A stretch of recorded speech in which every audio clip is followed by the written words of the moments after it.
ದಾಳಿ ಮಾಡಿದ್ರು. ಈ ವೇಳೆ ಸಾಕಷ್ಟು ಮಹತ್ವದ ದಾಖಲೆಗಳು ಪತ್ತೆಯಾಗಿವೆ. ಅಂದರೆ ಪರಪ್ಪನ ಅಗ್ರಹಾರದ ಮೇಲೆ ದಾಳಿ ಪತ್ತೆಯಾಗಿದ್ದೇನು ಗೊತ್ತಾ? ನಾಗನ ಸೆಲ್ ಪರಿಶೀಲನೆ ವೇಳೆ ಒಂದೇ ಬ್ಯಾರಕ್ನಲ್ಲಿ 18 ಮೊಬೈಲ್ ಜಪ್ತಿ. ದಾಳಿ ವೇಳೆ 3 ಚಾರ್ಜರ್ 7 ಕರೆಂಟ್ ಸ್ಟವ್ ಇರೋದು ಕೂಡ ಪತ್ತೆ.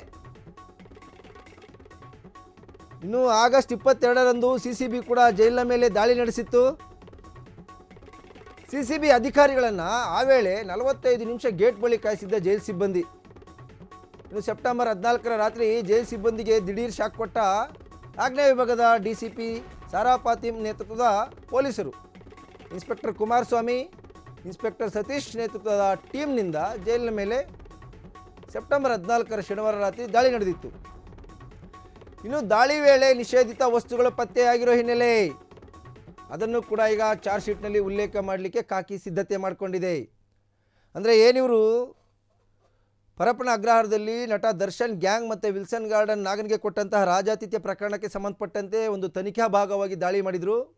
ಈ ವೇಳೆ ನಾಗ ಏನು ರೌಡಿ ಶೀಟರ್ ನಾಗ ಇದ್ದಾನೆ, ಅವನ ಒಂದೇ ಬ್ಯಾರಕ್ನಲ್ಲಿ ಸುಮಾರು 18 ಮೊಬೈಲ್ಗಳನ್ನು ಜಪ್ತಿ ಮಾಡಿರ್ತಕ್ಕಂಥ ಮಾಹಿತಿ ಈಗ ಲಭ್ಯ ಆಗಿದೆ. ಇನ್ನು ದಾಳಿ ವೇಳೆ 3 ಚಾರ್ಜರ್ 7 ಕರೆಂಟ್ ಸ್ಟವ್ಗಳು ಕೂಡ ಪತ್ತೆಯಾಗಿವೆ. ನೋಡಿ, ಇನ್ನೂ ಕೂಡ ನಟ ದರ್ಶನ್ ಆ್ಯಂಡ್ ಗ್ಯಾಂಗ್ಗೆ ಒಂದು ರಾಜಾತಿಥ್ಯ ಪ್ರಕರಣ ಮಾಸುವ ಮುನ್ನವೇ ಜೈಲ್ ಮೇಲೆ ದಿಢೀರ್ ದಾಳಿ ಮಾಡಿದಂತಹ ಆಗ್ನೇಯ ವಿಭಾಗದ ಪೊಲೀಸರಿಗೆ 18 ಮೊಬೈಲ್ಗಳು 3 ಚಾರ್ಜರ್ 7 ಕರೆಂಟ್ ಸ್ಟವ್ ಪತ್ತೆಯಾಗಿದೆ. ಅಂದರೆ ಇದರ ಅರ್ಥ ಏನಪ್ಪ ಅಂತಂದರೆ, ಕಳೆದ ಬಾರಿ ಸಿಸಿಬಿ ಅಧಿಕಾರಿಗಳು ದಾಳಿ ಮಾಡಿದಾಗ ಅಲ್ಲಿನ ಜೈಲಿನ ಸಿಬ್ಬಂದಿಗಳು ಮೇಲಾಧಿಕಾರಿಗಳ ಅನುಮತಿಗೆ ಕೊಡಬೇಕು, ಆಗ ಮಾತ್ರ ಹೊರಗಡೆ ಬಿಡಲಿಕ್ಕೆ ಸಾಧ್ಯ ಅಂತೇಳಿ ಸುಮಾರು 45 ನಿಮಿಷ ಸಿಸಿಬಿ ಅಧಿಕಾರಿಗಳನ್ನ ಗೇಟ್ ಬಳಿ ಕಾಯಿಸ್ತಾರೆ. ಇದು ಕೂಡ ಸಾಕಷ್ಟು ಅನುಮಾನಕ್ಕೆ ಕಾರಣ ಆಗಿತ್ತು. ಏಕೆಂತಂದರೆ ಇಲ್ಲಿ ಜೈಲು ಸಿಬ್ಬಂದಿಗಳೇ ಕೂಡ ಇನ್ವಾಲ್ವ್ ಆಗಿದ್ದಾರೆ ಅಂತಕ್ಕಂಥ ವಿಚಾರ ಕೂಡ ಕೇಳಿಬಂದಿತ್ತು.